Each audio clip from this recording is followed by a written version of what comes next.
Hello friends, ಎಲ್ರಿಗೂ ನಮಸ್ಕಾರ. Chaitra's world ಚಾನಲ್ಗೆ ನಿಮಗೆಲ್ರಿಗೂ ಸ್ವಾಗತ. ಇವತ್ತು ನಾವು ನೆಲಗಡಲೆಯ ಲಾಡನ್ನು ಹೇಗೆ ಮಾಡೋದಂತ ನೋಡ್ಕೊಳ್ಳುವ. ನೀವಿನ್ನೂ ನನ್ನ ಚಾನಲನ್ನು ಸಬ್ಸ್ಕ್ರೈಬ್ ಮಾಡದಿದ್ದರೆ ಸಬ್ಸ್ಕ್ರೈಬ್ ಮಾಡೋದನ್ನು ಮರೆಯಬೇಡಿ. ಹಾಗೆ ಬೆಲ್ ಐಕಾನನ್ನು ಕೂಡ ಪ್ರೆಸ್ ಮಾಡಿ.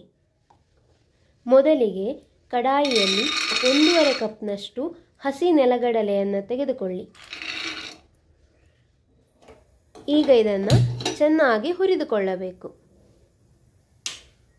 ಸ್ಟವ್ ಅನ್ನು ಮಧ್ಯಮ ಉರಿಯಲ್ಲಿಟ್ಟು ಸಿಪ್ಪೆ ಎಲ್ಲ ಬಿಟ್ಟುಕೊಳ್ಳುವವರೆಗೆ ಇದನ್ನು ಚೆನ್ನಾಗಿ ಹುರಿದುಕೊಳ್ಳಬೇಕು.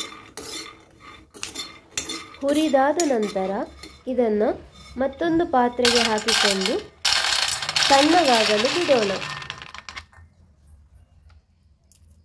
ತಣ್ಣಗಾದ ನಂತರ ಇದರ ಸಿಪ್ಪೆ ಎಲ್ಲ ಚೆನ್ನಾಗಿ ಬಿಟ್ಟು ಬರ್ತದೆ.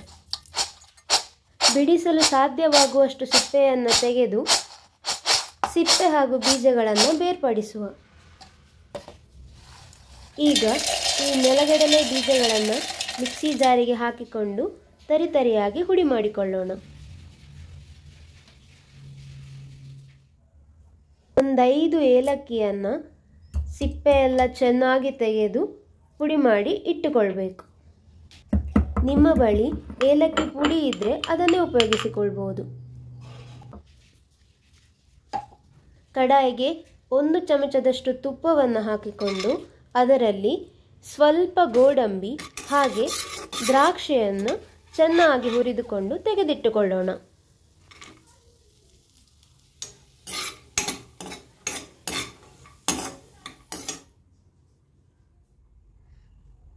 ಅದೇ ಕಡಾಯಿಗೆ 3/4 ಕಪ್ನಷ್ಟು ಹುಡಿ ಬೆಲ್ಲವನ್ನು ಹಾಕಿಕೊಂಡು ಅದಕ್ಕೆ 1/4 ಕಪ್ನಷ್ಟು ನೀರನ್ನು ಹಾಕಿಕೊಳ್ಳಿ.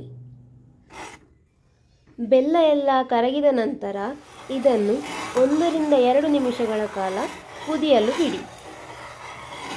ಹೀಗೆ ಕುದಿಯುತ್ತಿರುವಾಗ ಉರಿಯನ್ನು ಸಣ್ಣ ಮಾಡಿ ಇದಕ್ಕೆ ನೆಲಗಡಲೆ ಪುಡಿಯನ್ನು ಏಲಕ್ಕಿ ಪುಡಿಯನ್ನು ಹಾಕಿ ಚೆನ್ನಾಗಿ ಬೆರೆಸಿಕೊಳ್ಳಿ.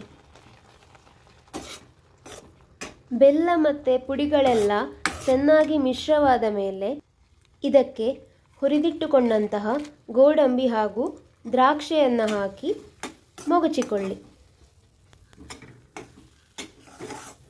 5 ನಿಮಿಷಗಳ ಕಾಲ ಇದನ್ನು ಸಣ್ಣ ಉರಿಯಲ್ಲಿ ತಿರುವಿಕೊಂಡು ನಂತರ ಸ್ಟವನ್ನು ನಂದಿಸಿ.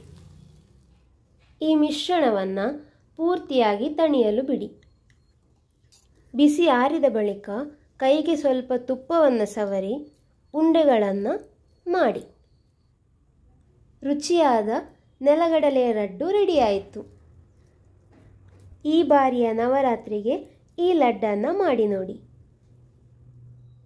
ನಿಮ್ಮ ಅಭಿಪ್ರಾಯಗಳನ್ನು ನನ್ನ ಜೊತೆ ಹಂಚಿಕೊಳ್ಳಿ. ನಿಮಗೆ ಈ ನನ್ನ ವಿಡಿಯೋ ಇಷ್ಟ ಆದಲ್ಲಿ ಲೈಕ್ ಮಾಡಿ ಹಾಗೆ ಬೇರೆಯವರಿಗೆ ಕೂಡ ಶೇರ್ ಮಾಡಿ.